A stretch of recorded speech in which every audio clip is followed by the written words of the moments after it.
All right, so I'm super excited that you are all here today. I'm hearing such wonderful feedback from all of the changes that we've made, super easy, super simple changes in the way that we present ourselves when we are feeling desireful, attracting, keeping, and enjoying the right love in our life. So I'm going to jump on in and share my PowerPoint with you today. Let's see if I can do this smoothly, because I want to workshop a couple of things. I don't think that's going to work. Let me try it a different way. So it's going to be totally like a little bit buggery. And I'm good with that because there was part of this that I was like, I think maybe getting feedback from all of you right now is more important than me just doing the research and filling out the slide. So here we go. Can you all see this slide? Give me a head nod. I got a head nod. Okay. So from this slide, and these, let's do it. Okay. So what I want to talk about today is how people want to love and be loved. And what we're going to do is come up with some really simple tools to find true love without settling. And that's the key, because it's really all about being who you are in your authenticity and finding the right match that fits that all the way. And as you move through the relationship spiral from chemistry to casual to committed, you learn along the way through those interactions and shared experiences what works and what brings you closer together, and what things enrich one another's lives. But it might be time, and I just say cut and run, to say, this has been incredible to share this life experience with you, but it's not that we are going to go further on the spiral together. So all of those things are good. It's called relationships. Today, we're going to talk about 3 things: being clear on what you desire in a loving relationship, discovering why you haven't met that right love yet, and preparing for that encounter so you'll know what to do when it happens.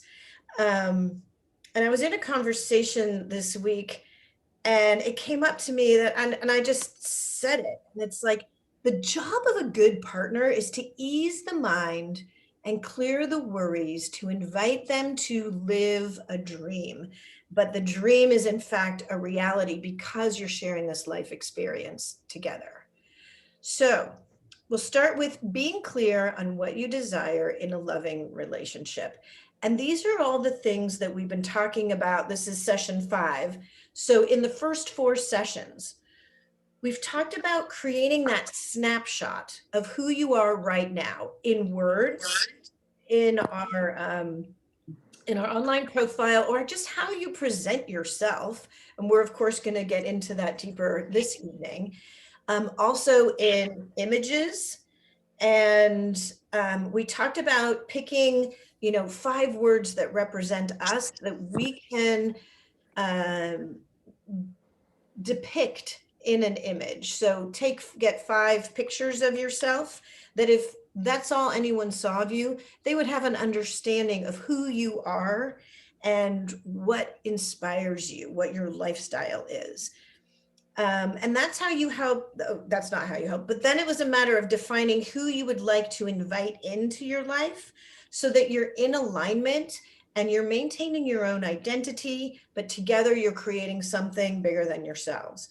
And then bridging those 2 of who you are now and who you'd like to be with a partner, bridging those 2 moments in time by creating a vision of what life could look like for you, because that vision is literally going to pull you into your future. If you don't have an idea of what that looks like, then it's, you're trying different things on, but you don't have an idea of what the image, how to frame that picture.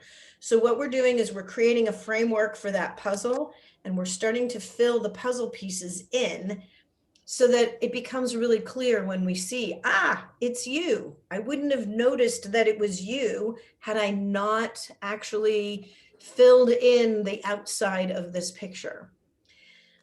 We talked about our core values, and we did a worksheet on that to pull together like our 5 core values so that we maintain our authenticity when we're moving into relationships and we're not dating somebody outside of our relationship, or out of our authenticity, I mean. And that way we're being true to who we really are and being authentic with who we are and inviting someone in with similar morals, values, those kinds of things. We put together the must-have list and the deal breaker list. Okay, so to be clear on what you desire in a loving relationship, I'm going to ask you this question. This is going to be a workshop-y type thing, so we can take a little time here. Let's first talk about how are the images of your ideal relationship formed?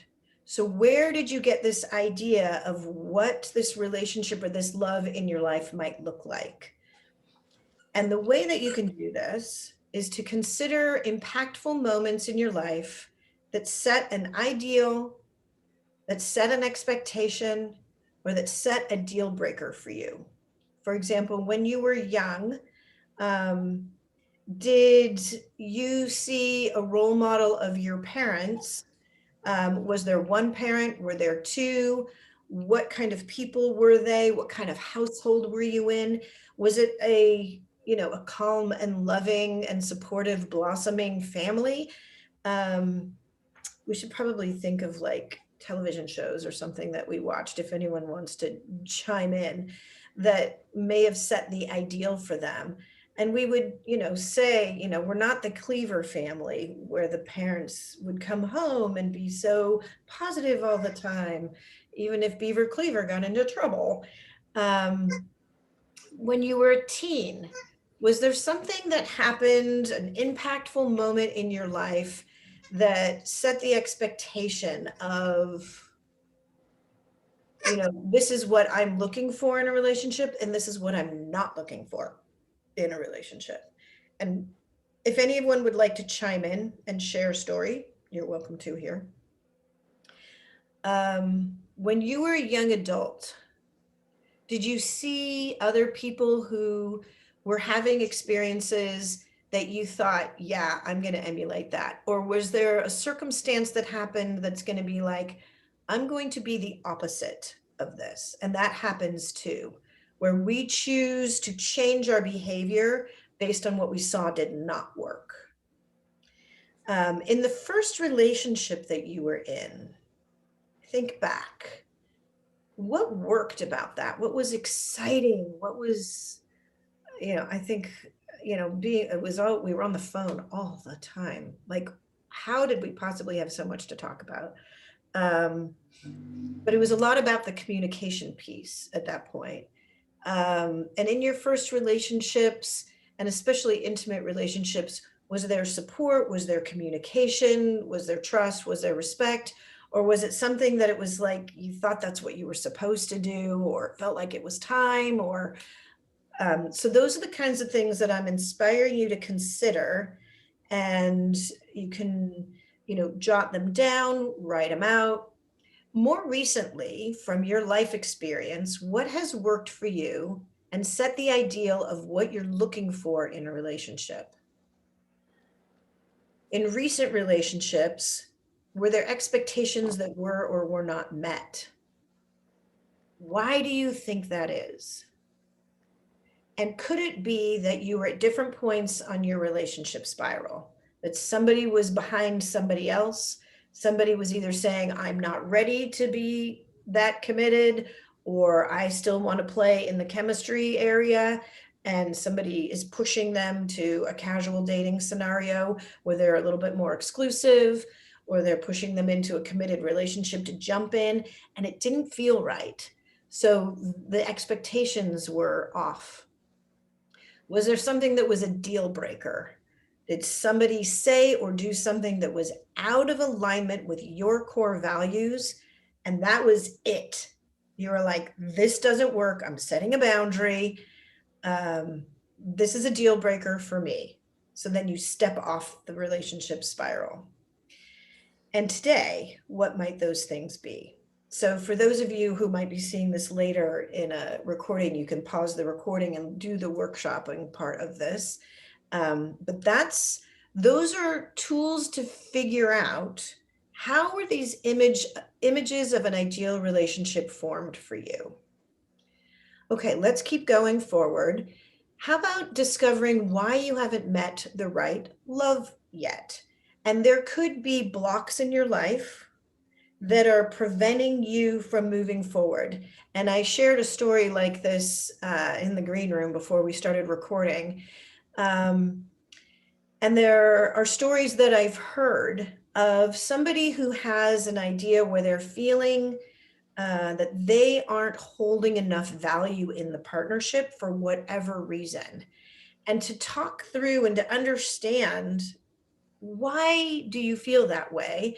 And is this an identity that worked for you when you were younger, but it no longer applies, and it certainly doesn't apply in this relationship? And that's realizing that in this case that I was talking about, her identity has changed, and what would block her from moving forward in a relationship in the past is not happening in this one. So we released that obstacle, and suddenly she's like, oh my God, I'm so excited to get to move forward in this relationship.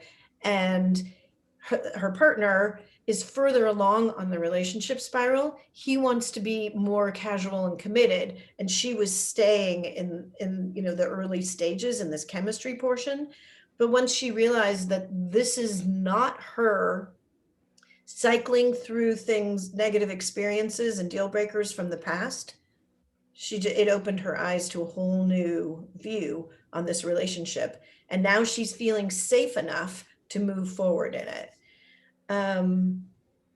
What do you question, or what do you doubt? Part of in that situation was her value. So we talked about the value that she brings to the relationship.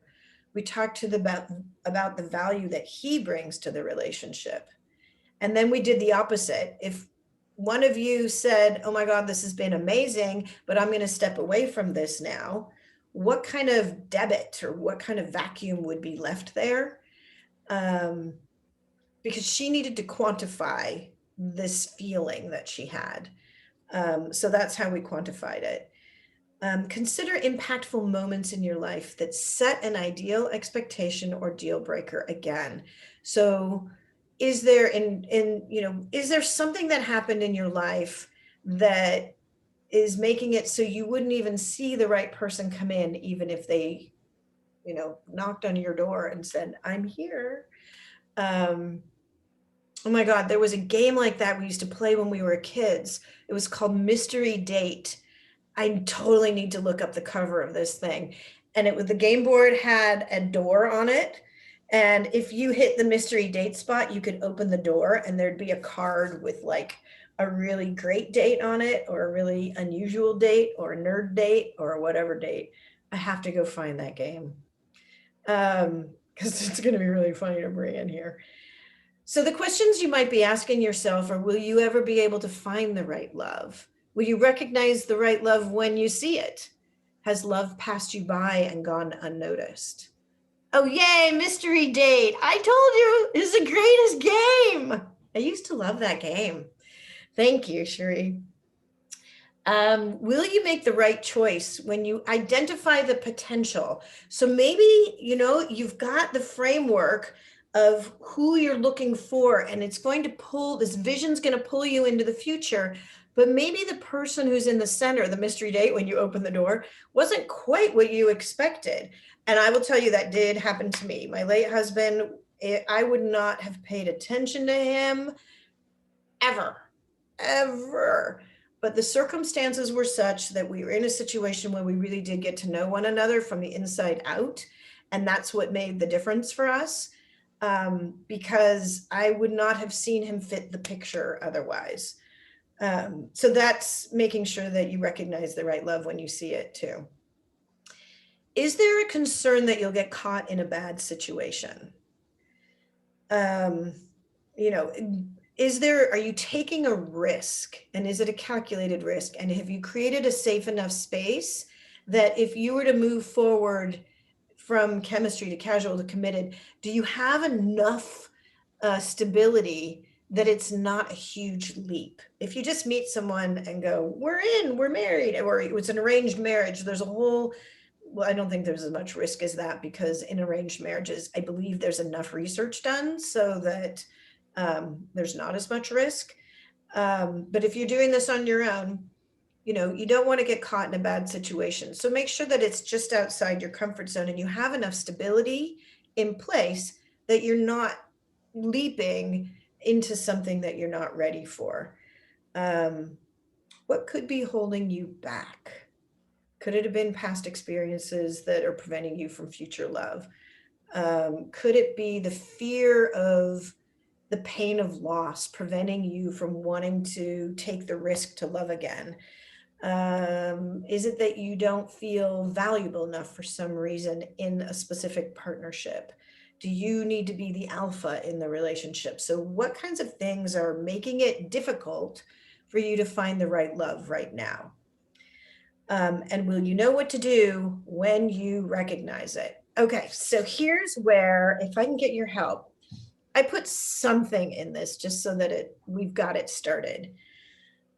But I'd like to talk about, and I believe this has changed over the last, God, not even 10 years. But let's talk about, and we have different types of people represented here today, so I'm feeling good about it. But in the Discover Why You Haven't Met the Right Love Yet, I want to talk about how we might be out of alignment, either male or female. What do women want in their 20s? And I'm going to make this all very not that pretty because I want to be able to type this stuff in. So if you will, let's just totally just workshop this. When you were in your 20s, women in particular, or men, what did you think women wanted in their 20s? So just shout out a bunch of stuff for me here. I think we wanted attention. So I wanted security and stability. Okay. What else did women want in their 20s? I think we saw our future, like what we wanted in terms of, you know, the White House, picket fence, kids, and a dog. Like we were looking for the ideal picture. That to me not necessarily equates to security, just to be clear. It's just like you had this picture of eventually you would have a family and a husband, you know, whatever that was. Right. You were looking for that.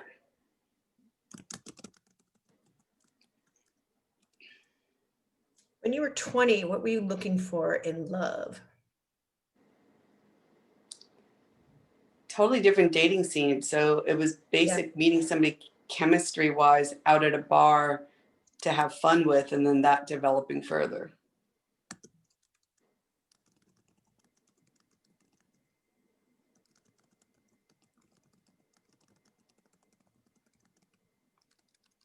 Perfect.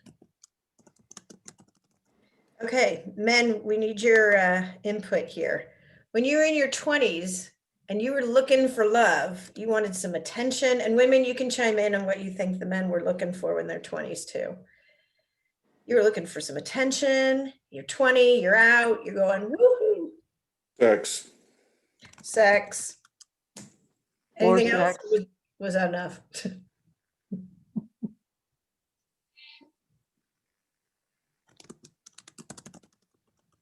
More sex? Right. Who got your jokes? You were looking for someone who would get your jokes. Good one. Understood. You're looking for an audience? Yeah. Okay. Anything else? You know, shared interests. What? Shared interests. Oh, good.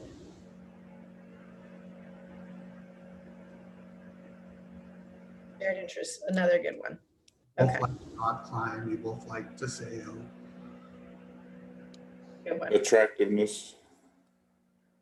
Yeah. That's a good one.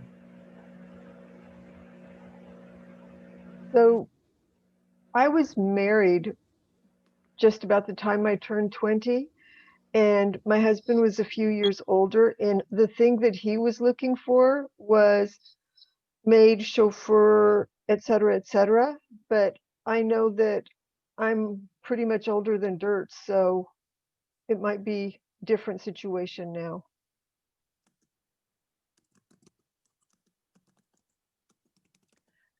Ooh, I'm sure I spelled that wrong. I think that's a really good, EUR. thank you. There you go. Perfect. I haven't had them on the staff, so I didn't know how to spell it. Oof, to work on that. Okay, now let's bump it up. How about in your 30s? Did those things change? I say shared interest. They totally changed. That's the reason why I got a divorce. I had the White House, the dog, the picket fence, blah, blah, blah, blah, the kids. I now wanted a real partner that actually wanted to do things with me and experience life.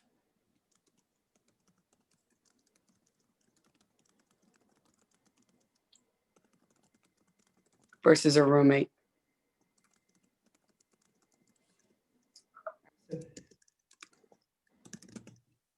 Well said.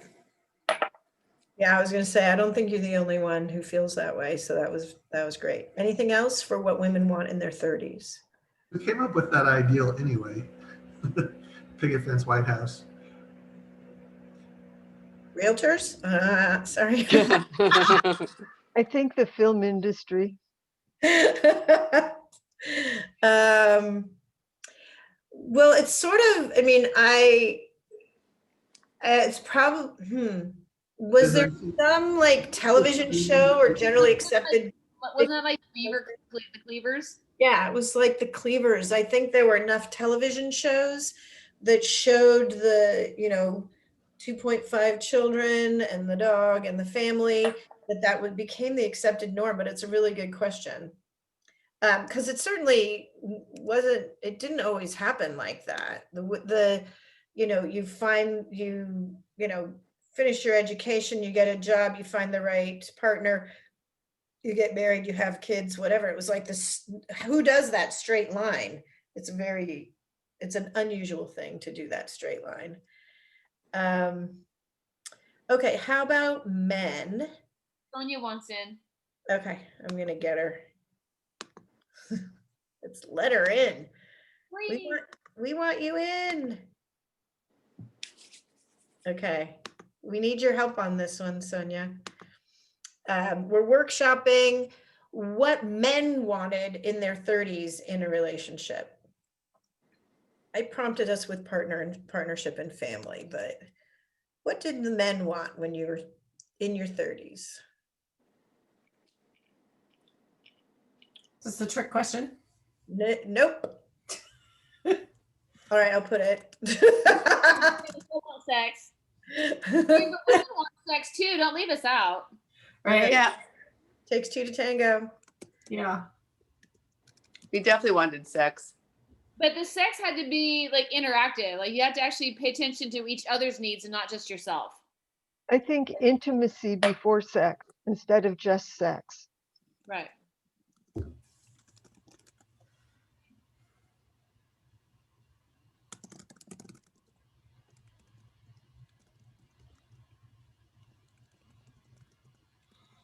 Okay.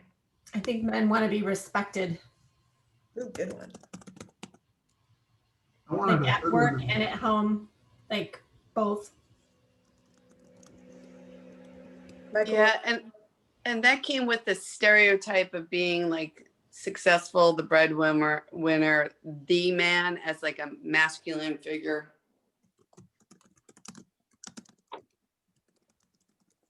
Michael, what were you saying? I said hood ornament. You wanted a hood ornament. Yeah, something that you could, Like a put trick. out there and say, hey, I'm successful because I have, Your trophy wife. yeah. My husband actually told me that he was so I was, when I was a teenager, I was actually a trophy girl, and he said that he felt so good knowing that all those men wanted me because I was the trophy wife. Right on. Right on. Oh, she exhales. Whoo! All right. In your 40s, what do women want in a relationship in your 40s? An I equal. wanted freedom from all of the expectations, and I wanted a real partner.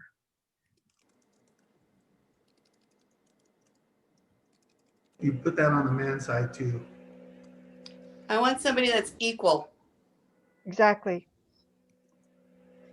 Like, Michael, stand up. freedom from the expectations on the male side as well? Well, I was going for a real partner, Okay. collaborator, As co-conspirator. opposed to just saying it and not really wanting it. Fun playmate. Partner in crime. If you like to commit crimes, why not? Be Hey, partner in everything's mischief. illegal somewhere. Somebody to jump off things with. You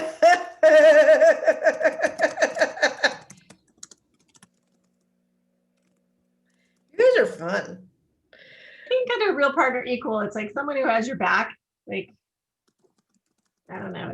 It seems like But not knowing only more important. Trust. Yeah. Trustworthy. not somebody that not only has your back, but that's also willing to support you. There's a difference between, like, you know, being there for you and actually helping you and lifting you, along. Supportive. Yeah. All right. More, wait, am I missing anything on the women's side? I don't want to leave anything out. Okay, men's side, I think some of this matches, but they don't look, yeah. So we got the first four. Adventurous. Oh, sorry. Okay, good. You don't need to apologize. Jump on in. Somebody who's adventurous.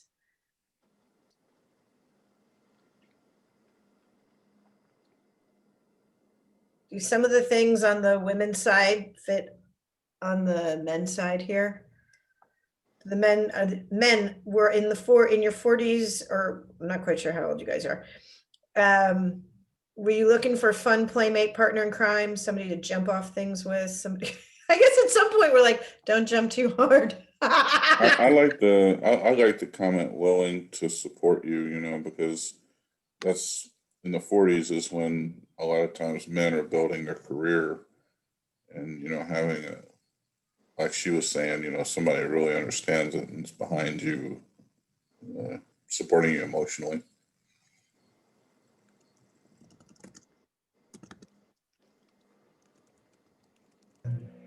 And for me, that's a collaborator. Good word. Collaborative. Yep.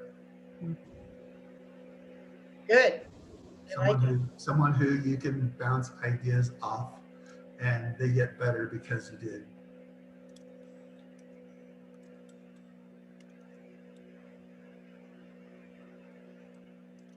Love it. How about in your 50s? Does any of this change? Should I be doing cut and paste from the other slide? I was just going to say way more sex. Like, off the chart. Did I mention it's a very fun group? All right, I walked into the middle of this. I also think with that is now, like, you're done. You're at the point where the kids are no longer the central focus. So you're the central focus. The relationship is the central focus. So having fun together, going out and doing things, shared interests, playing more, and then eventually getting to the point where you're planning your retirement and your lifetime end state goals of what you're going to do to now just be with each other. And that includes a lot of sex, obviously, in fun places, uniquely around the world. But hey, I mean, that's just, you know.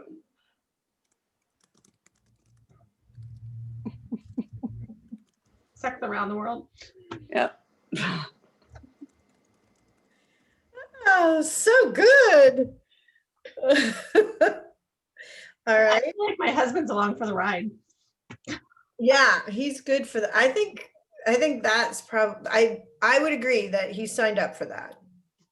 I think he scored on that one. Was that like a siren? What was that? Was that an underline for the whoop? Yeah, that sounds like a tornado siren to me. So I don't know if it's a good whoop. No, that was the highlight of like whoop whoop. Yes, on the sex in fun and unique places around the world.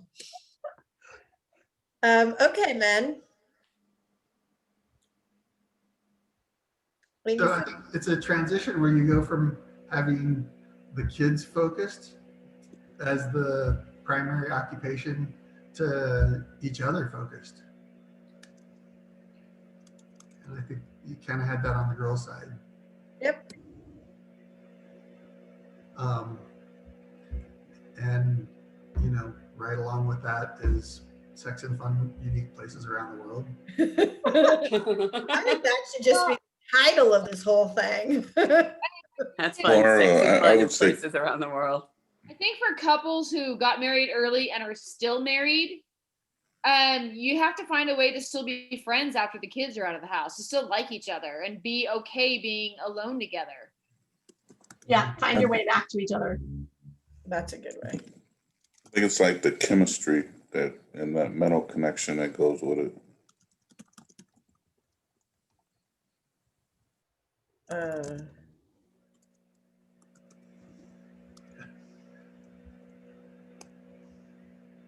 So this is The interesting comment about that is I don't know how many of us on the phone are actually in that state. Most of us, because it's a dating, you know, finding your perfect love kind of conversation, from what I've been on so far. So I'm just curious on that one. I don't disagree with Cherie's comments. I just don't know if that would be the focus point. Mm-hmm. Well, and also, I mean, okay, so if you look at it from a singles point of view, you have to, I mean, you're gonna be meeting people who have already had their kids, they've had their families. And so you're having to not only meet someone new, but you're having to meet their whole family too, and blend your way into that. And also with your own family. I mean, it's a bigger challenge, of course, than someone who is still in their original marriage.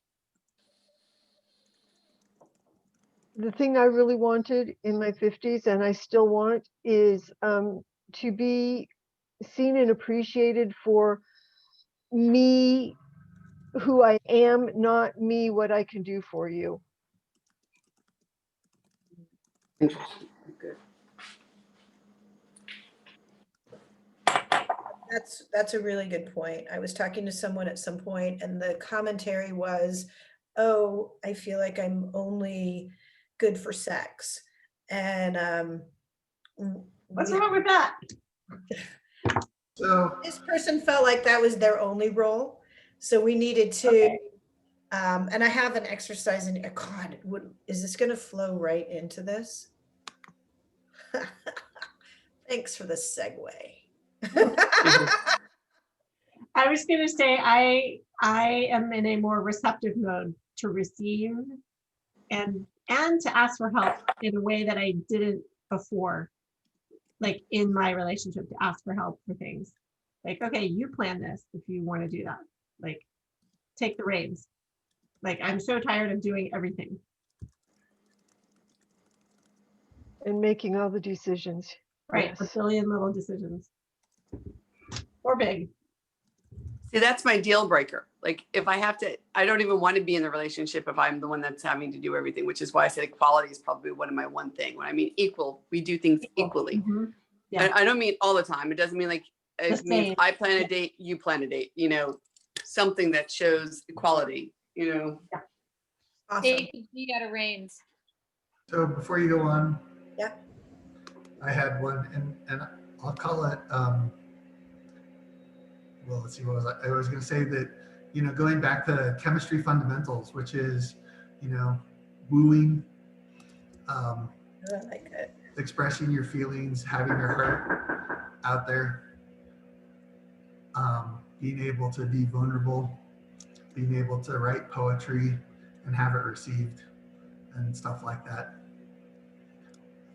Yeah, put yourself out there. Yep. And on that, Nice. I've got to go. Oh, thank you. Thank you for joining us, Michael. Take the G out of Reigns on the other column. Oh, Thank you. Wait. I'm coming. Hold on a second. There we go. there you go. You couldn't get away.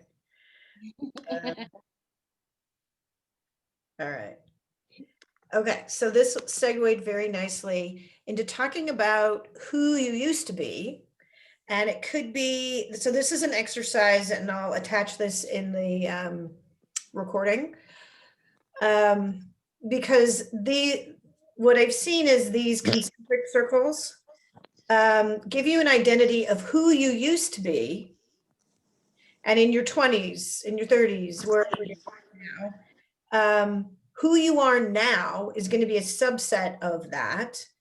And then stepping into who you are becoming. So this again is creating that vision to pull you through.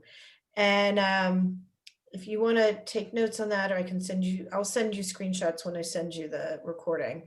But it's a lovely exercise to get an idea of what was important to you before and what's important to you now, and also what's going to be important to you in the future. So what you're looking for is someone who is going to fit that image and that picture and have that correct partnership and chemistry now, and has the capability of growing into that into the future. Because that's how you ensure that you're growing through that relationship spiral at relatively the same pace. It's never exactly, but oh my God, remember in the old movies, and some guy, Cary Grant would like be approaching his co-star who's sitting on the marble bench in a beautiful garden. He gets down on one knee and opens this ring box and says, "Will you marry me?" And she's like surprised. And I don't know if that's how I really want to feel. Like a huge surprise if somebody asks me to marry them. I think at this point, we kind of want to have an inkling and an agreement at every step of the way. So this is a good exercise to make sure that you understand who you were, which is different than who you are, but it makes up who you are, and who you're looking for. And you can do that with a prospective partner also. And then number 3, prepare for that encounter so you will know what to do when it happens. And we're going to continue doing that through future sessions together. But there's a unique thing that happens when you decide to be vulnerable enough to date with intent. And that's different. If you're staying early on the encounter chemistry, just looking for the fun part of the relationship spiral, that's a very different story if you're just going out to have the life experience. But if you're dating with intent, each encounter creates an energetic connection filled with hope and filled with promise that this connection will be the one. And it's so exciting. It's also terrifying as you navigate these touch points along the path of discovering someone. And I call this the moments of truth. And sometimes it's more like if somebody does something, like you have this great image that they're going to fill the role until they do something that's like out of alignment of what your vision was. And then it's like, you let me down. So, right? So adjusting that to realize that it's touch points along the way to see what's right and to see how they fill that. And that's why it's both exciting and terrifying.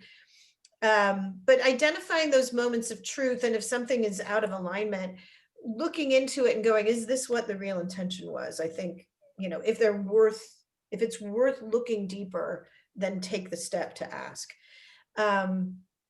We also talked earlier about how we hold different personas and we might have different plates spinning all the time.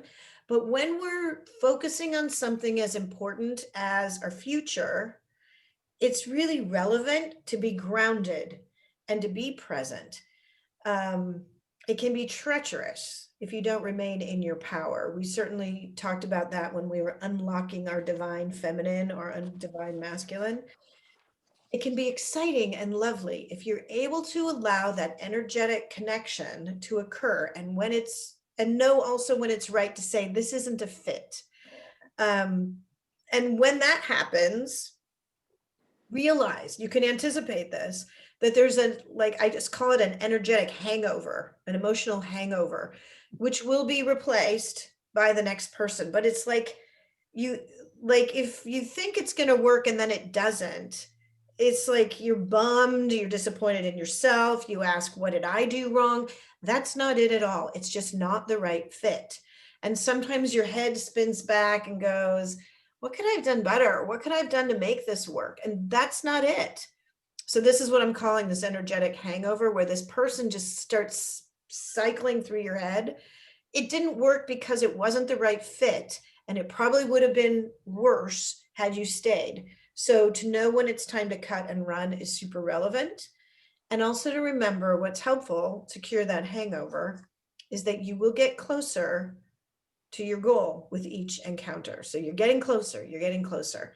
Okay, I don't want to use up too much more time here. I'm gonna high gloss over this, because what happens when we set this expectation and it doesn't come through is we may be going through some anxiety, and it's important to understand mindset. I'm having trouble reading the chat, just so you guys know. Okay, so I'm going to go through this. If anyone wants to go through it on a deeper level with me, happy to do that. But we're going to just call it anxiety. It's your body's response to pressure or tension. And that is your body's response to stress being pressure or tension, of like, you're preparing for this, you might be feeling, sweaty palms, your heart is racing, you're excited, but it's like, or if it's not the way you wanted it to go, what do you do about that? And how do you address it? Come on, make it pretty. Come on, tech, make it pretty. Oh, that is making it pretty. So how do you get through these kinds of situations? And again, if you have a situation like this, I'm happy to walk you through it. But it's important to remember, what is the fact? What's the true truth here? And that's the detail of the circumstance that's measurable, qualitative, or quantifiable. I gave you a story about somebody who wasn't feeling valued, or she didn't feel valuable enough in the partnership. I'm like, is that true? And we walked through the process of, what makes you think that? What emotion is attached to you thinking that? And how does it change your behavior when that's the thought that goes through your head? And then what's the consequence to that? What's the outcome? And if you can change one thing, just a tiny iota, then all of this falls into place and supports you. And then this is another exercise that I'm happy to walk you through, but it's really the serenity, what you cannot control, what you can control. And then the next thing is, what can you address right now? Because if you're feeling anxious or out of alignment in some way, it's important to get control of something in an out of control situation. Okay. I'm going to breeze through this. I don't want to take away too much time because I'm so excited to have Josette here. But raising your value in the first 30 seconds of engagement with someone is a super relevant way to either break a relationship or engage deeper in it. And what I'm talking about here, to push people away, is playing games, being too aloof, treating him or her as if he's perfect. And that what happens is, it's like, why would that be bad? Because there's a false pedestal and they feel like they can't keep up that image. If there's an attitude of entitlement, like I own you, or if you demonstrate you don't believe they have what it takes to do something, which is a demasculating behavior, be it male or female, or thinking that, oh, I met this person, they're perfect, we're in it, and rushing through that relationship spiral. Whereas the way to draw somebody in rather than playing games, it's being true to who you really are. And then when somebody can see that you're being authentic, they get it. And when they also can sense when you're out of alignment. Rather than being aloof, show interest, give authentic compliments, let them know you're interested. Have an accurate view, so you love and accept them for their imperfections rather than just going, you're perfect, you're perfect. Demonstrate gratitude rather than, like an assumed relationship, like you owe me. So rather say, thank you or appreciation, or when you do that for me, it shows, and what you want to do is go back a step, that you have the ability to care for me as a person. One of our guests talked about letting them do the job to allow them to figure it out and celebrate the outcome, and don't be emotionally involved if you ask them to do something. Hey, honey, can I make a suggestion? Are you open to some feedback? Would work better. So then just going, you did it wrong. We all want to be chosen from all the others in the world. You matter. You're important to me. I want you. We can have an amazing relationship together. And it shows the commitment and the connection factor, because people want to be loved and love. Hey, Michelle, question. Yep. Yeah, on your other slide, if you don't mind backing up a minute. I'll back up. Here we When go. you just, yeah. I didn't quite get what attitude of entitlement, financially successful people don't wish to be taken advantage of. Are you saying that some financially successful people kind of put up artificial barriers, or? I think it's actually just the opposite, that like, I own you, you're going to do what I say because I pay the bills. When you're in my house, you do things my way. And or like, oh, it's just taking advantage. Oh, I know that, my partner will pay the bills. I don't have to. So then there's no sense of obligation to pay the bills or to participate in that way. So rather than taking advantage of someone for doing that, if somebody is, I say, entertain me and pay my way, woo! But to do that means that they're giving of their success and that they have earned that, and they're sharing their value. So bringing value into it by doing number 4 across the line here, demonstrating gratitude, going, you have accomplished so much in your life, and I'm so grateful that you're sharing your, the bounty with me. I have a bounty I want to share with you. You've got a bounty you want to share with me. Together we create something better. It's like specialization, I guess. I'll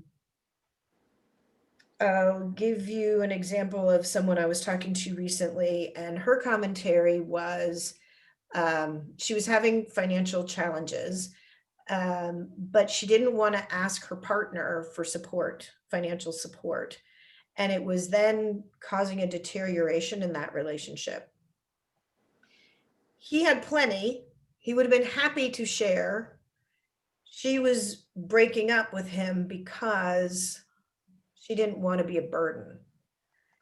And so there was a disconnect. The relationship was falling apart, when really all he wanted was to share his bounty, and she actually needed to receive that but couldn't. So that disconnect in that partnership was got to the point where it was causing brittleness in the relationship.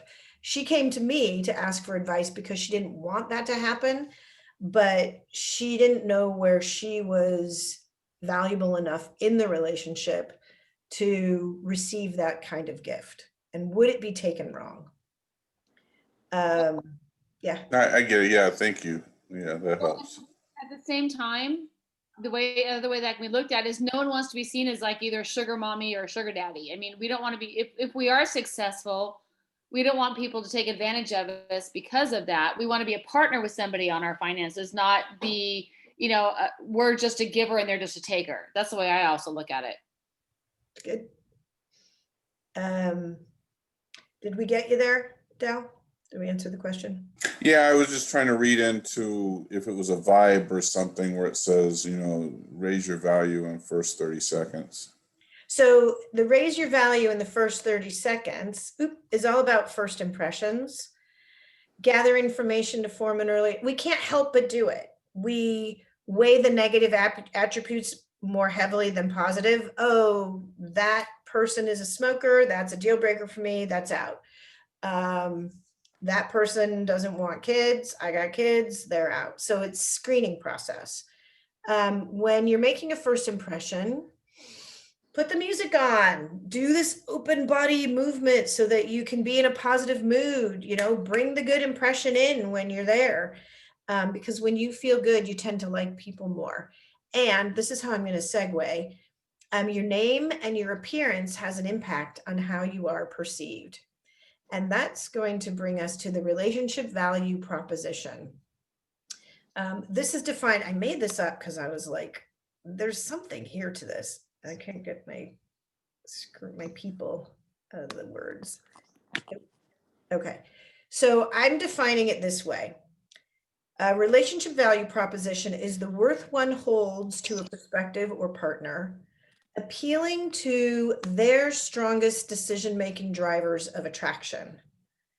The importance of a relationship determined by the overall assessment of the moments of truth through a series of interactions, and the substance that each party adds to a relationship, solving the other's needs and desires, convincing each party that they're better off together than alone or with another similar offering. So this goes to like marketing and sales really, but I think it translates to relationships. Because as we saw in our 20s or 30s or 40s or 50s and 60s, what we're looking for is different things. As we grow, we value and prioritize different things. So really it's the substance that the person is bringing to the relationship. And oftentimes we see finance as more important than having a partner to witness your life together with, or being able to jump off things together, or to have sex in exotic places together with. Because one person might have the bounty to financially afford that, but it's a lonely experience, without this other party involved. So I want to go deeper into this at another time, but tonight I want to invite Josette, our rock star stylist, to talk about tapping into the science of creating your unique stylized look to catch the attention you desire. So your physical appearance personifies the most magnificent version of you. So Josette, thank you again for joining us. So glad you're here. So honored to be here with you guys. I have learned so much in this short period of time. I was just, everything you talked about, seriously, you nailed it. Thanks, babes. I'm married, 25 years soon to be married, and boy, there's been sweet times, but it certainly has been bitter times. I can relate to you, Liddy, being somebody early on in my relationship, just in my 20s, being more concerned about the aesthetics. How do I appear? How are people perceiving me? Am I living up to that role model that I need to be? Then in my 30s, lost that. In my 40s, I certainly was thinking, hey, wait a second. Why am I being judged on these things? What about my essence and who I am? I want to remain relevant and I want to love myself. And it's more important what I think about myself and not everybody else, you know? So, you know, it's work in progress. You know, I'm going through it now. I'm 52 and it's like a whole new set of standards are coming. I can't, I feel like I'm in a relationship where it's almost like I'm meeting a new person because I'm not the same person I was in my 20s. I'm not, we change, we evolve. We're on this learning experience and it's a journey and we have to adapt and we have to understand. But what I learned from all this is just basically, it's about allowing, I feel what I think I need to do, and I think I would have loved my husband to do, is to just appreciate me and all my little quirks, if you would, my little gifts, just basically appreciate me for what I am. And let me be myself and just give me a pat on my back, you know, just be my support system and say, yeah, go do it. You want to do that? Sounds crazy as hell. I don't think you should do it in your head, but tell that person, go ahead. If you're passionate about it, do it. So what's been really tough for me living through all these times and all these years is just going back to that word right now, vulnerable, allowing yourself to be vulnerable. It's okay to do that, right? So Michelle, I just want to say thank you. You know, just really quick, she gives the best advice. It's almost like she's this person that she's very insightful and it's almost like she's lived many lives. She's given me some great perspectives on things that I would never even imagine before. Once got in a fight with my husband at a hotel, just checked into the Ritz-Carlton. I mean, we don't do that every day, right? He really pissed me off on the way over there. So guess what I did? I decided I was going to hop in the car. Hell no, I'm not staying there with you. And I took off, left him there. We were going to a party, by the way. So he wasn't, you know, so I took it upon myself. I was so upset. I'm like, that's it. I'm putting my foot down. I'm out of here. Who calls me almost with some intuition is Michelle. I was like, something's not right. I gotta call you. Something's just off. And I'm like, okay, here it is. And I'm not used to being vulnerable, but I feel comfortable with you. And I allowed myself to go there. She said, if I were you, honey, I would put that lingerie on, that trench coat, and go knock on that door and show up there.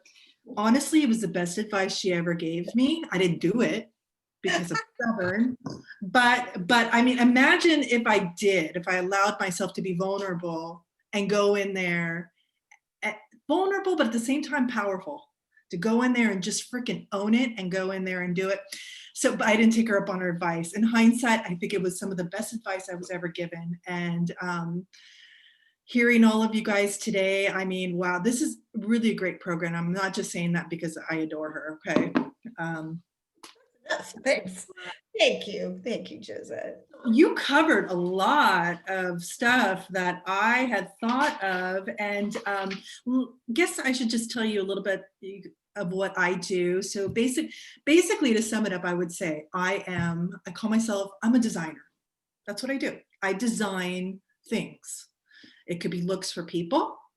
It could be, I just designed a salon. I design homes, sets, things like that. I love to design. And my 9 to 5 is I'm in a salon setting because I do hair and makeup in a salon setting, right? My past experiences, for 4 years, I was a beauty editor for an editorial magazine where I got so many amazing opportunities to create and design looks for many different types. It could be authors, Michelle Hoffman being one of my clients, actually. When she had her photo shoot for her first book, of many to come, I stepped in and was so honored to have met you and had the opportunity to work with you on that. But professionals, people aspiring to get into the modeling industry, winemakers, you name it, basically. I've worked with all types of people and I enjoy it. I love being able to come in from what I refer to as the science aspect of it, but then also taking into consideration, who are you? Who are you? Let's extract your true essence and let that be brought forward, is what I'm all about. So it's not a cookie cutter thing that I do. I think I love meeting people, and a lot of it is intuition, just picking up on you, having a conversation with you, to find out what you're all about, what moves you, but also giving you the advantage, a little bit of an edge. I've worked with many people who are professionals, and their resumes look amazing on paper. They all look the same. But could we give you a little bit of an edge just for those first 30 seconds? What if whatever look we create for you just makes people want to just, hey, let me just pay a little bit more attention to this person. So, you know, before I used to I was kind of apologetic for what I do, because it sometimes feels very superficial to me, and I could be superficial, but I'm also very earthy and rooted too, right? So I'm somewhere in between. And I was like, okay, so if we looking at science actually is proven. The first 30 seconds, you're going to be judged. Or people are going to come to their own preconceived notions of who you are, right? Now, what you do with it after the 30 seconds, you could completely change all that, right? But I was thinking in the situation you all are in, perhaps maybe working on profile pictures and things like that can give you a little bit more of an edge, so that maybe you'll get clicked more, or maybe you'll be able to meet people initially to start the conversation and things like that. So basically,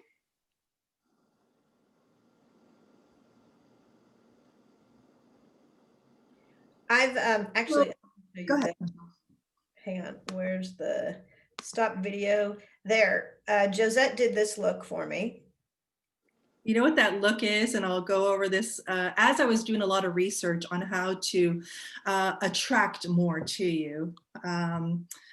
Basically, there was 6 different shots that you could take that could attract more attention your way, right? One of them is what they refer to as the love shoot. Love shoot is basically people want to see you, Michelle, and that was the cover of your photograph on the back of your book. No, that wasn't my author photo. This was designed for profiles. It still goes into the category of the love shot. And your other picture that was on the back of your book or front of your book, that is definitely the love shot, which is basically, they say that people want to, research has shown, people want to see you looking off somewhere. And that's considered the love shot with a look of happiness in your eyes. So that was interesting. Other things that attract people, on your website, they say that you should have, well, everybody's different. Some of us are professionals, have a professional headshot, something that you'd see on LinkedIn, for example. Have a full body shot, the love shot, which we just kind of talked about, the epic outfit. I was going to say the epic dress, but we have gentlemen here as well. But whatever, it could be the epic dress, but whatever it is that really makes you feel good in it. I say feeling yourself. You got to feel yourself. You got to be, I love making people feel themselves, have that little bit of, you know, in touch with who they are and feeling really good in the moment. Have the activity shot and have the bedroom shot if you really want to get a lot of clicks and a lot of attention coming your way. I'll leave that up to, I know it works for some, it doesn't work for some. So from a photographic perspective, marketing yourself. So I market people. Basically all different types, and everybody's different, and I don't treat everybody the same. I like to talk to them about who they are, what they do, who are they trying to attract, what is the business? If it's a business shoot, what type is it? Is it beauty related? Is it professional? Things like that. So that's really, really important to do, is to take into consideration who it is you wish to attract as well, so that one can design a look to fit that. I've brought clients in, my clients who've come to me, a gift with purchase has been to invite Josette to do a makeover for them. And it is so transformative to get your hair and makeup or facial grooming done, and then she's done style boards for them. I love that. I love, it's almost like when I meet a person, I want to find out what their objectives are. What is it that you wish to achieve? Always leading with your true essence though, and who you are. You know what I mean? That's got to shine through. You got to be authentic. It's all about authenticity, and finding out what your different sides are. I feel like, you know, there is not one, you should not have one photo of yourself that has, let me back up a little bit. You are not one-dimensional creatures. We are not one-dimensional creatures. We are multifaceted. I like to call it like a gem, okay? Multifaceted. There's only one of a kind. There's only one of you out there in this world. And who are you? Let's show all those different sides of you. So when you're creating your profile pictures, I was going to ask you guys, and you did this earlier on, Michelle, you probably had it in one of your past programs, is who are you? Give me 5 words that describes you. We should have photos of each of those intricate parts of who you are, so people can see who you are, you know? Exercise that I defined of your roles, stupid light, of who you were, who you are, and who you're stepping into. Pretty cool.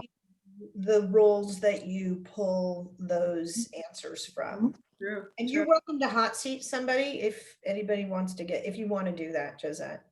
And we can do whatever you guys want to do, you know? But one of you like to raise your hand and have Josette just kind of do some magic for you. Who said that? Did anybody? Was that Sherry? Did you raise your hand? No, are you guys nervous about it? And you know what? You could be nervous because I'm nervous. She made it okay. No, transformation. Okay, go for it. All right, Meredith. Who's this, Meredith? Yep, transform me.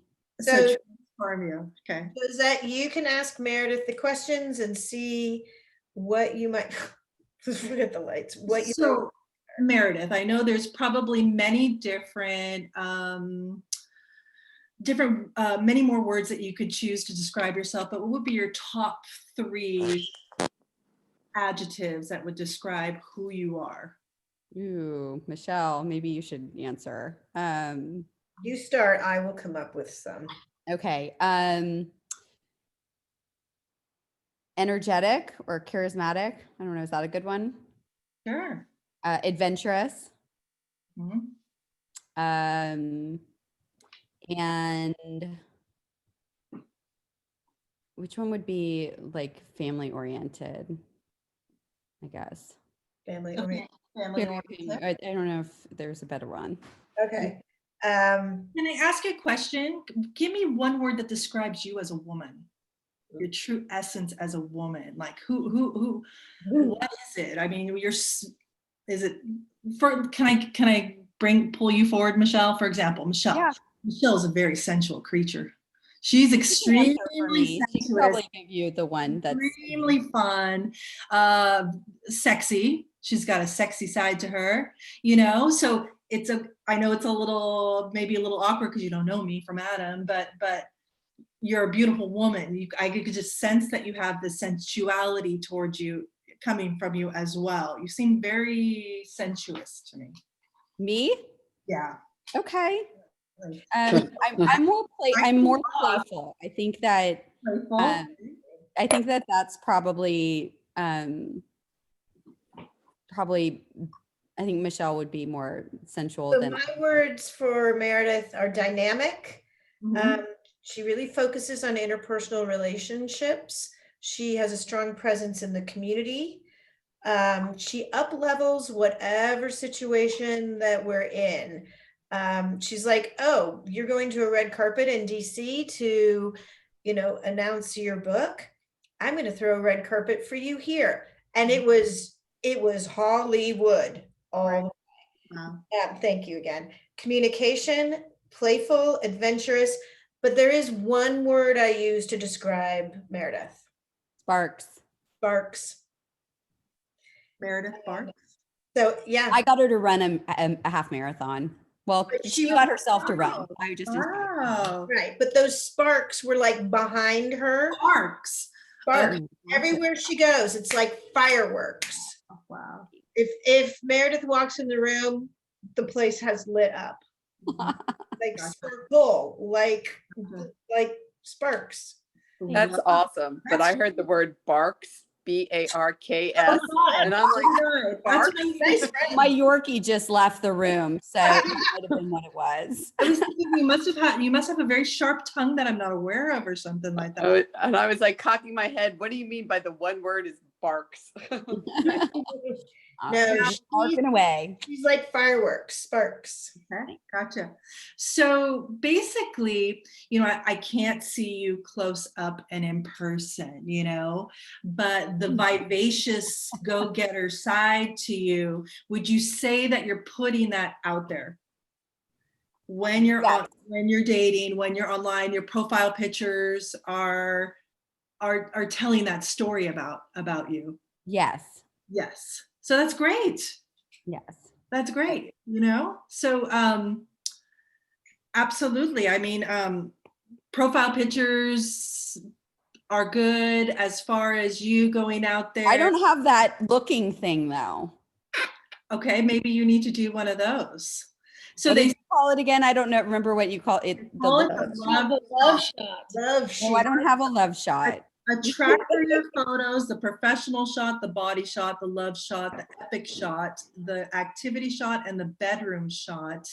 Have a variety. Skip the bedroom shot. I'm gonna skip that one, but I will do the looking thing. It works for looking thing. We also have we spoke with a boudoir photographer earlier in the sessions, she unlocks who you truly are, and then allows that to come out in the right. Yes, that might be a private dancer moment. Right, and she does it for that. She doesn't put it. It's not a burlesque show. It's totally done with like respect and confidence, so that you can unleash who you are. It's empowering. I do notice how few men actually do these things. I think I've got a fairly well-rounded profile, or whatever you want to call it, and I think, I mean, I don't see women's, so I don't know, but it's really, I don't know that men take as many photos of themselves, or don't. I've noticed that it's like the same headshot, like the same thing 4 different times. And then it's either the shortest profile ever, or it's the one that you clearly know somebody wrote for them. That's like a page long. And you're like, okay, bullet points here, But if you saw a profile who had the love shot, the epic shot, the activity shot, the body shot, whatever with the bedroom shot, you might need to be invited in a little bit more to get the bedroom shot. It would leave an impression, wouldn't it?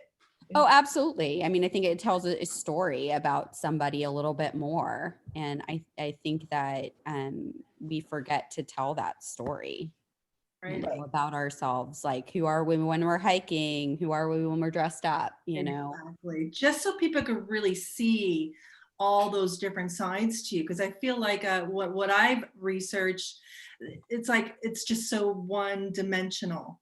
Where are the other sides? You just can't be just that. And none of the showy shots. Wait. Like the one in front of the fancy car, or here's whatever, old like in the looking yacht. away shot. There's my looking away shot. There you go. Now you have the I'm gonna locks. add it in, Sherry. Locks too. So maybe a little exercise after this. I want you each to take a love shot of yourself, or have somebody take a love shot of you. And what you need to do is you need to think of something that you love very much. That look will translate through the photo, and it'll probably be one of the best photos you've ever taken. In general, when you take a photo, think of the thoughts of the emotion you wish to evoke. Reese's peanut butter cups. That's awesome. I'm missing those today. Yeah. Right now it's the Christmas Side, Reese's. Christmas tree. Thank God for the Christmas trees, because they have a lot of peanut butter in them. I've been loving my Hershey little bites. That's what I'm loving lately. Basically, remember, dating profile pictures are conversation starters. The best pictures are in the best pictures, as in the most successful pictures in getting responses, are the ones that allow you to easily start a conversation. There's some things that came up as the top 8 things that people feel most people, both men and women, find attractive, and it is teeth. They love to see a smile with teeth. Okay. You actually have teeth. Even if you have teeth. Full hair, voluminous hair, hair that moves, radiant skin, have red lipstick handy. There you go. Everybody's doing it. The whole thing is just the loose hair. And this is for men too. I noticed there was a couple guys there with some great hair. Right. Nice full hair that moves, bedroom hair, think of it that way. It could be discreet, but women, when you're working with the men love the hair that move, nothing overmade, not too much makeup or anything like that. It could give somebody the image that you maybe are too self-absorbed. And Del, is that short for something? Your first name, or is it Del? That's what they called my father, short for Del. No, it's just Del. Delfino was my father's name. But look he has a beautiful head of hair. Let that thank you. go, outdoor photos, guys. I hope you guys all have pictures of yourself outside, because it does wonders for our complexion. It shows the look in your eye. It shows the coloring of your skin. You should all have a photograph of you taking outside in natural light, not directly in the sun. Women, have your red lipstick handy. You never know. Sometimes Michelle, you notice she sometimes throws on her bright lip, which is very attractive. People love to focus on mouths and lips. They're saying to put on that red dress. I'm not a red dress person. I personally just like to see your style come through. I feel like you should own your style and be confident. Like I was saying earlier, there's only one of you in this world. Choose that outfit that you just feel amazing in, and that's when you should wear for perhaps your first online meeting. Accentuate Symmetry is what I do. This happens to be one of number 7 on the 8 tips here. People are more attracted to symmetrical features. So what I do is when I'm teaching a makeup application or performing a makeup application or even hair, it's about symmetry. Don't go on yet. Don't go on. Create symmetry. I know I texted you before going, I am terrible at mascara, but this is for Josette. So you can't tell, but I put false eyelashes on as the big gig for tonight. That was my big wah. And I'm like, oh geez, I don't know which one goes on which eye, and I didn't want to have my eyes on backwards. So I'm texting Josette going, which one goes where? I would say, but yeah, how do we get symmetry if we don't have it? And if we not symmetrical, I'd say play it up, Barbara Streisand. First of all, none of us are symmetrical ever. So, but to try to create the appearance that we're symmetrical, let's start with, not everybody's into makeup. Not everybody wears makeup, okay? The first thing we could do, first of all, is just to add harmony and to define features. We all have eyebrows right here. I'm looking at all you right now. So I think what we should do is just take a look at your eyebrows and perhaps a little grooming, a little filling in. It could be overwhelming when you're looking at your face in a mirror because there's so many features going on, but if you could just kind of just focus, blank out everything else out and just kind of focus on eyebrows, okay? So if you're shaping them yourself, coloring them in yourself, gentlemen, you know, I have a lot of large male clientele where I actually tint. You ever notice like this portion of our eyebrow from arch on tends to fade out? So perhaps one can apply a little color from this part over. What eyebrows do is they create structure to the face. They are your foundation. Well, we could have eyebrows without any makeup at all, you know? So I think eyebrows are probably one of the most important features, and having those tailored for you will accentuate your features, balance your face, and all that good stuff. How else can we balance our face? Okay, so I think what we would need to do is look at ourselves when we're with ourselves and just kind of break it down. So, you know, none of us are symmetrical.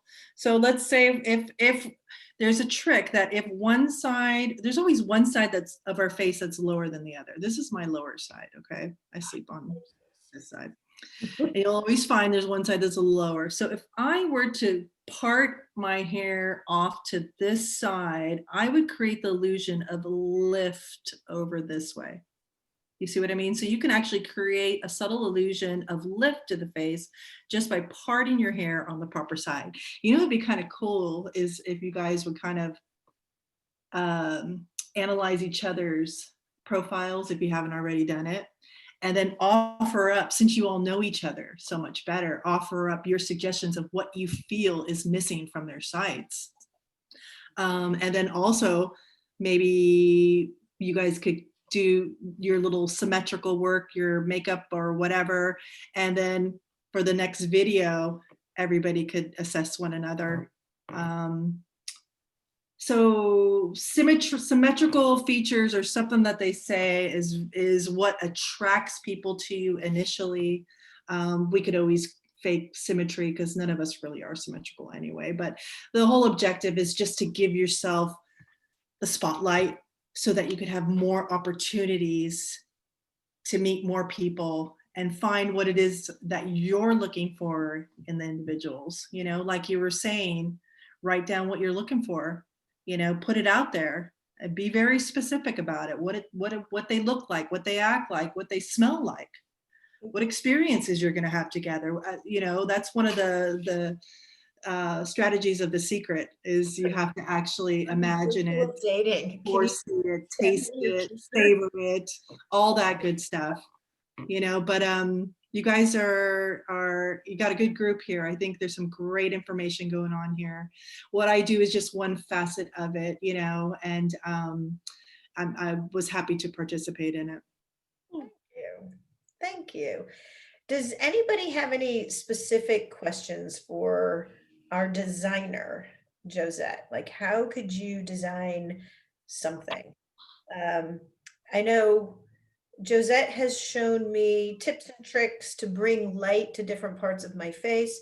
I have walked into her like, you know, a pimply 14-year-old and walked out going, I got this going on.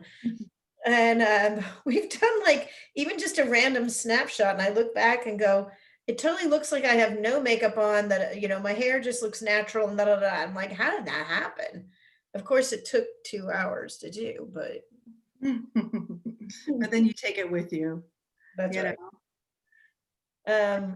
So I feel like it's important to just, first of all, appreciate who you are, your uniqueness, your confidence level, enjoy your life on this earth and where you are at this point. You know, me, I take joy in just the simple things, just like I'm very sensory.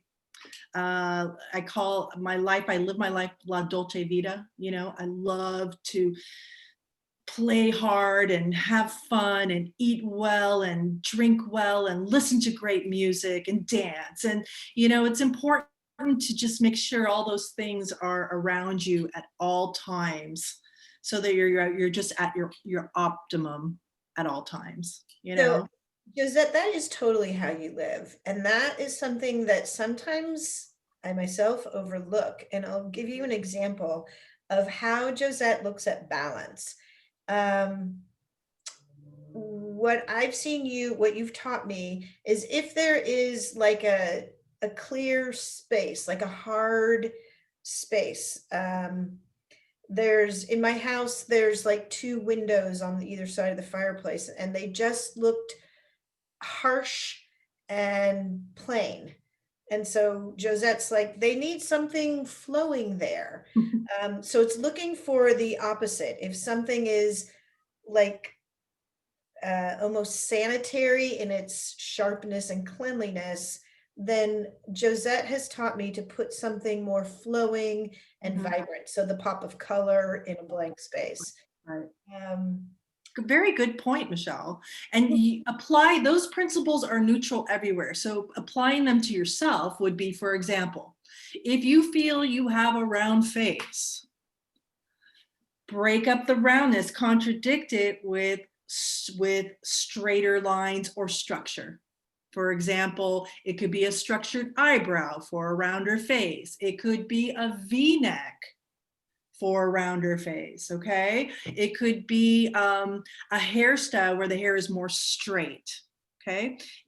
Now the opposite holds true if you feel like, you know, maybe you're too structured, if you would. Your features might be too structured, then perhaps round out some things, round out the lips, round out the eyebrows, softer flowy hair, maybe shirts, or when it comes to wardrobe, something that's a fabric that's a little softer, a little bit more flowy and things like that. So, you know, designing looks for people is no different than designing something for your home. You take your home and, you know, there's a void in an area. It looks harsh. It feels cold.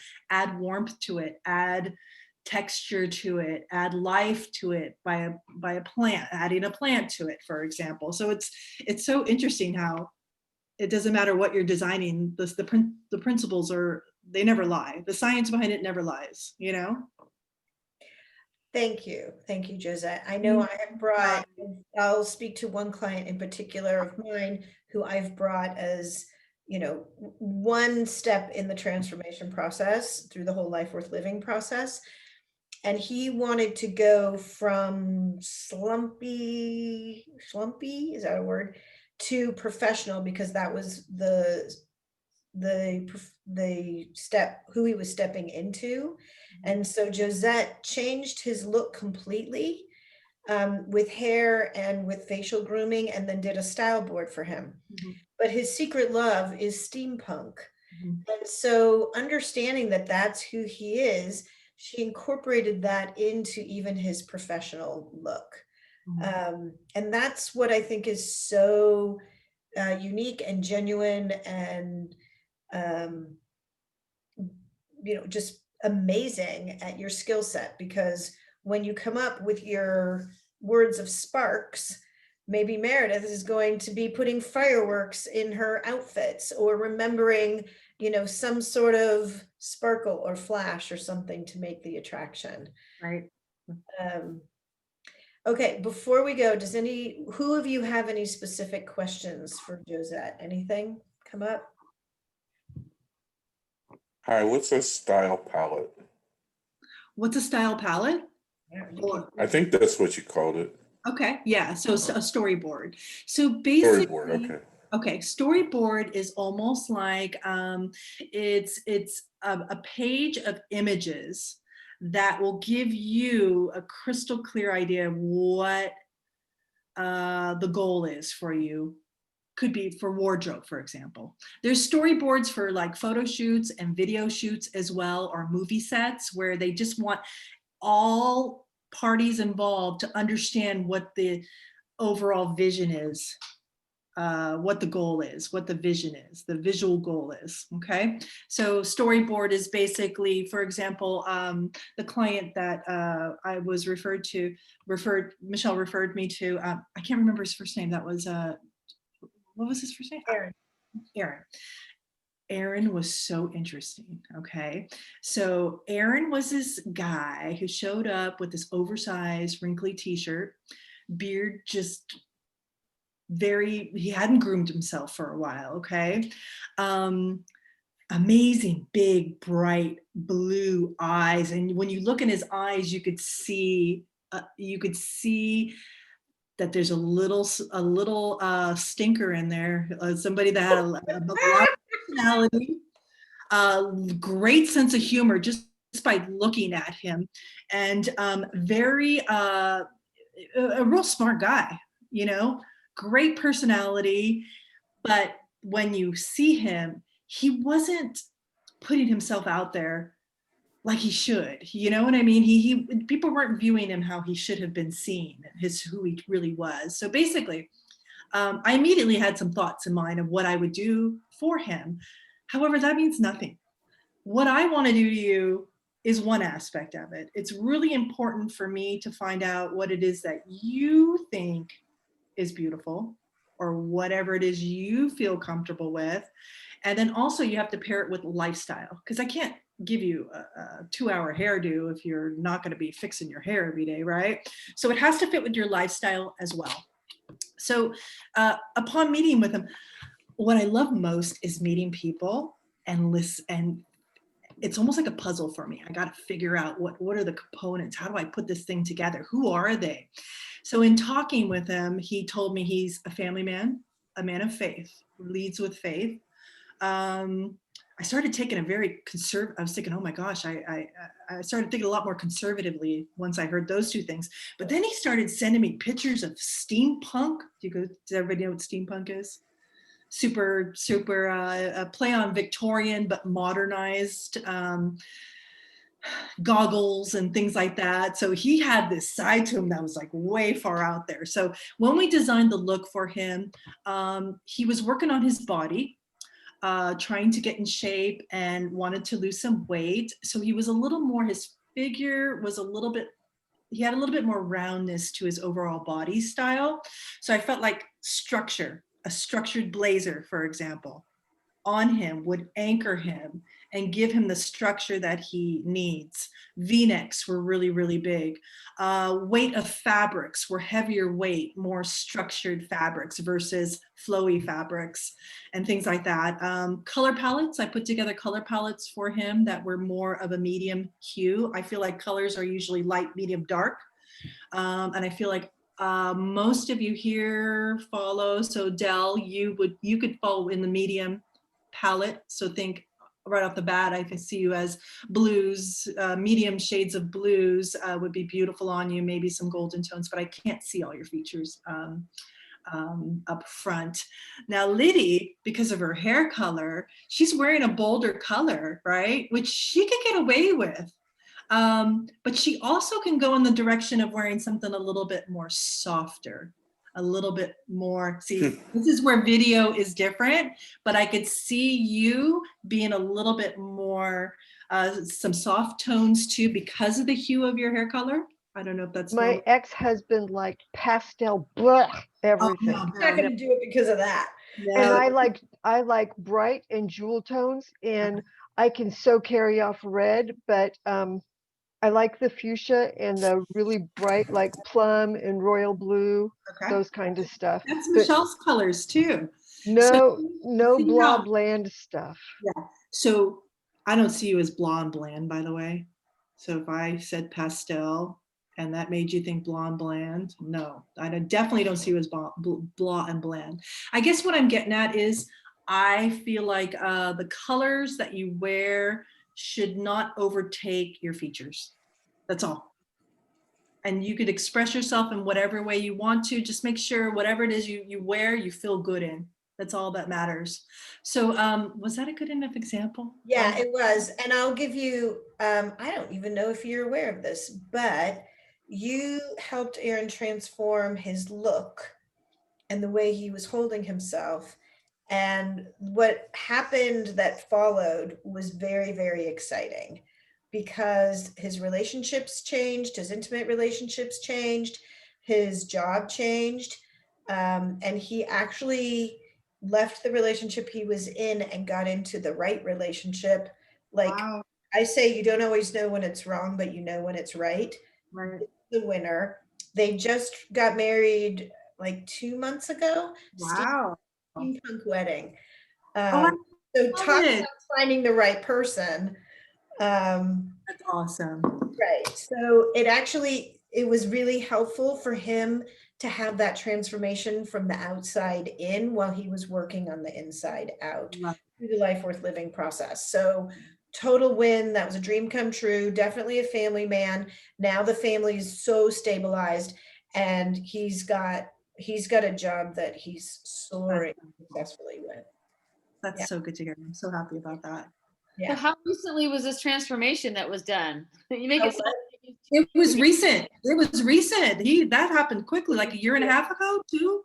It was, yeah. Yeah. It took a year, I think, from the time that you met with him to wedding. Wow. The That's Life Worth amazing. Living process works. It's unbelievable. It's Yeah. very, very exciting. This is part of module 5. And so at that, we're going to close it up. I will send you guys the videos so those of you who are in the entire series program, where you're at in the series. So not Thursday because we're welcoming in 2021, but next week, so a week from today, we are going to, pardon that shot. I'm not getting what I'm looking for here. I want to tell you what we're doing. There we go. We've got, so I'm going to be coaching on relationship spirals, and we're going to have a guest speaker of Rosine Kushnick, The Feminine Dating Revolution, the Zero Heartache Way to Attracting the Love of Your Life. So a week from today, we'll see you at 5 o'clock Pacific time. Mwah! Thank you all. Thank you all. You're desireful. Thank you. Bye, girl. Bye.